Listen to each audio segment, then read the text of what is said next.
who has developed a post-operative atrial fibrillation, the initial follow-up should be done at 6 to 12 weeks after surgery to evaluate for the presence of a persistent or paroxysmal atrial fibrillation. Especially if a patient is having paroxysmal atrial fibrillation, ambulatory cardiac monitoring can be considered, which is commonly the Holter monitoring for 24 to 48 hours to screen for asymptomatic paroxysmal AF. And if AF is documented either on a baseline ECG or in a 24-hour ambulatory cardiac monitoring, then a strong consideration should be given for long-term anticoagulation of such patients. However, if there is no evidence of symptomatic or asymptomatic AF beyond the immediate post-operative period, discontinuation of the antiarrhythmic therapy is recommended. Coming next to the other arrhythmia which closely mimics atrial fibrillation on an ECG is atrial flutter. Although this arrhythmia is not encountered that commonly in surgery patients, but still because it is similar to atrial fibrillation on ECG, so just a few words on that. Atrial fibrillation flutter is usually a macro-reentrant tachycardia, most commonly involving the tricuspid valve annulus. So either there can be a clockwise or a counterclockwise depolarization around the tricuspid annulus, and importantly involving the cavo-tricuspid isthmus.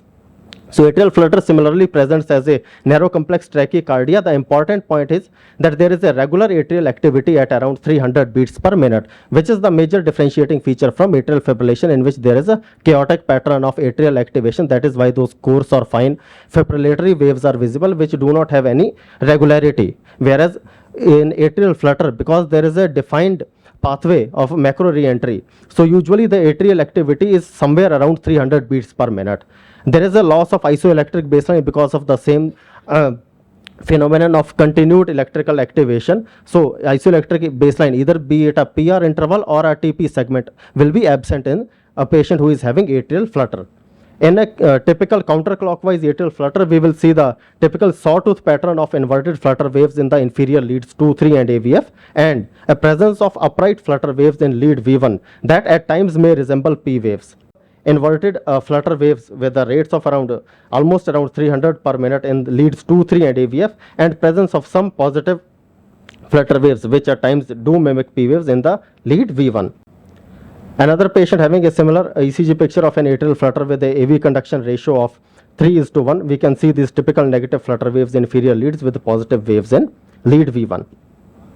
Or at times there can be variable conduction ranging from 2:1 to 4:1. In such cases, although the RR interval is variable, but still because of the presence of typical flutter waves, we can still diagnose that these patients are not having atrial fibrillation, but they are having flutter. Diagnostic confusion comes if a patient is having atrial flutter with an AV conduction ratio of 2:1. So in these patients, the important diagnostic features are: one, that the ventricular rate is almost exactly equal to 150 beats per minute, and the T wave almost lies at midpoint between two RR intervals. So presence of a ventricular rate almost exactly 150 beats per minute with a T wave which lies almost exactly between the two RR intervals, strong consideration should be given for a diagnosis of atrial flutter with a 2:1 AV conduction. Next, coming to ventricular tachyarrhythmias. So sustained ventricular tachyarrhythmias are usually uncommon after cardiac surgery, ranging anywhere from 0.4 to 1.4%. Numerous risk factors are there for a patient to develop ventricular tachyarrhythmias in the post-operative period, most important of which is left ventricular systolic dysfunction. Other risk factors include hemodynamic instability, electrolyte imbalance, hypoxia, hypovolemia, perioperative myocardial ischemia and infarction, if there is an acute graft closure immediately post-operation, or reperfusion after cessation of cardiopulmonary bypass. So this is an ECG showing regular wide complex tachycardia with an RBBB sort of a pattern in lead V1, and we can see that there are positive complexes in lead AVR, which is a northwest axis. So a regular wide complex tachycardia with a northwest axis, especially in a patient who already had a myocardial infarction, likely points to a diagnosis of a ventricular tachycardia rather than a supraventricular tachycardia with aberrancy. Other important feature to diagnose ventricular tachycardia is the presence of concordance. Either there can be presence of a positive concordance or a negative concordance in the entire precordial leads from V1 to V6. That also is a strong diagnostic feature for a patient having ventricular tachycardia.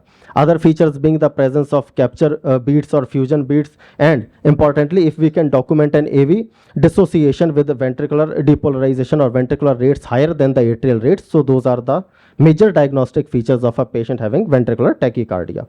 And if a ventricular tachycardia continues unabated or at times spontaneously, a ventricular fibrillation can be seen, in which this chaotic pattern of ventricular activation can be seen with rates ranging anywhere from 300 to 500 beats per minute, and there are no discernible P waves or QRS complexes. So such patients, usually they are hemodynamically unstable, and as for the ACLS guidelines, immediate DC cardioversion should be done for such patients. Valve surgeries, or at times the patients who are undergoing surgeries for TOF repair. So in such cases, there can be presence of a sick sinus syndrome. So abruptly at once the sinus node will stop firing, so there will be absence of P waves. So there will be absolute electrical quiescence, followed by which there can be ventricular escape. And coming next to atrioventricular blocks. So first degree AV block is nothing but a prolonged PR interval more than 200 milliseconds, which can be seen commonly in many patients, and usually it does not require any intervention. Next are the Mobitz type 1 and type 2 second degree AV blocks. Such blocks are usually seen in patients who undergo surgeries on the mitral valve, or at times TOF repair patients can also develop these kinds of blocks. So in a Mobitz type 1 second degree AV block, there will be progressive prolongation of the PR interval. That is first important diagnostic feature to be looked on in an ECG. Second is the PR interval. So the PR interval will be prolonged. Second important feature being the PP interval will be constant. Third important feature being the RR interval, either it will be constant or it will slightly keep decreasing with each beat until there is a missed beat. So based on the AV conduction ratio, be it 3:2 or 4:3, so after 3 or 4 conducted beats, there will be one beat which is not conducted, so there will be a prolonged RR interval, following which again there will be a conducted beat, and subsequently there will be prolongation of PR interval in the next 3 to 4 beats, followed by a missed beat. This is an important example of a patient who underwent a mitral valve surgery, and post surgery there is atrial pacing complexes can be seen, and associated there is a Mobitz type 1 AV block. So there is progressive prolongation of the PR interval, followed by there is an AV block. Whereas in Mobitz type 2 block, there is constant PR interval. The PR interval does not prolong, and there is abrupt cessation of AV conduction. So after 2 to 3 beats of a constant PR interval, there does not require therapy. At the most, it may require 1 or 2 shots of atropine to be given, whereas Mobitz type 2 is usually infranodal at the level of his Purkinje fibers, so that tends to progress to complete heart block, and usually it requires insertion of a permanent pacemaker. So just as discussed, in a complete heart block, there is complete AV dissociation, none of the P waves are conducted, and based on from where the ventricular escape is coming, either if it is coming low down from the conduction system, from the Purkinje fibers, or from the ventricle itself, there will be a wide complex escape rhythm, or if it is coming higher up from the his bundle itself, the complexes will be narrow, such as can be seen in this ECG. Although if we take a cursory look, somebody may say that this is a second degree AV block with a 2:1 conduction, but if we see closely, there is no relation of the P waves to QRS complexes. At times the P waves are getting merged with the QRS complexes, so that is a diagnostic feature that this patient is having a complete heart block. Just a passing a reference on heart block encountered in surgeries for congenital heart disease.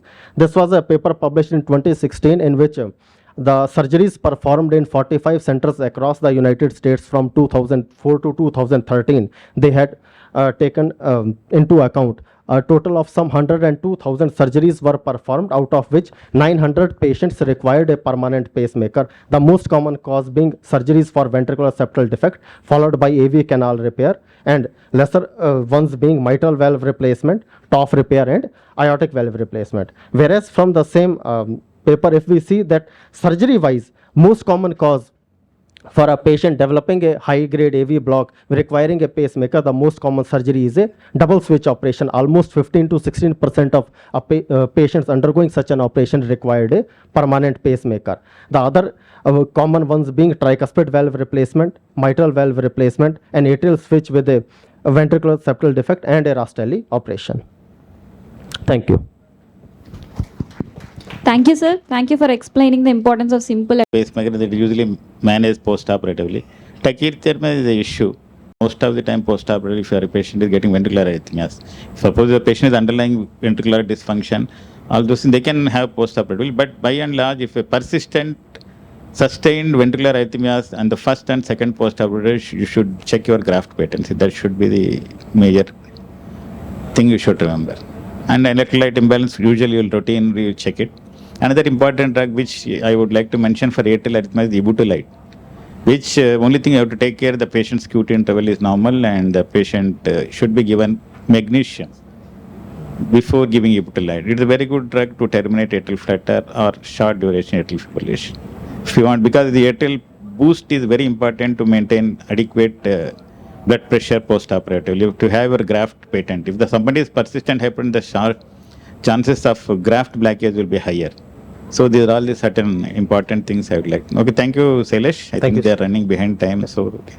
Then we'll go for the next talk by Thank you, sir. Dr. Sajad on 2D echo. I take privilege to call upon Dr. Sajad, sir, to clear concepts of 2D echo.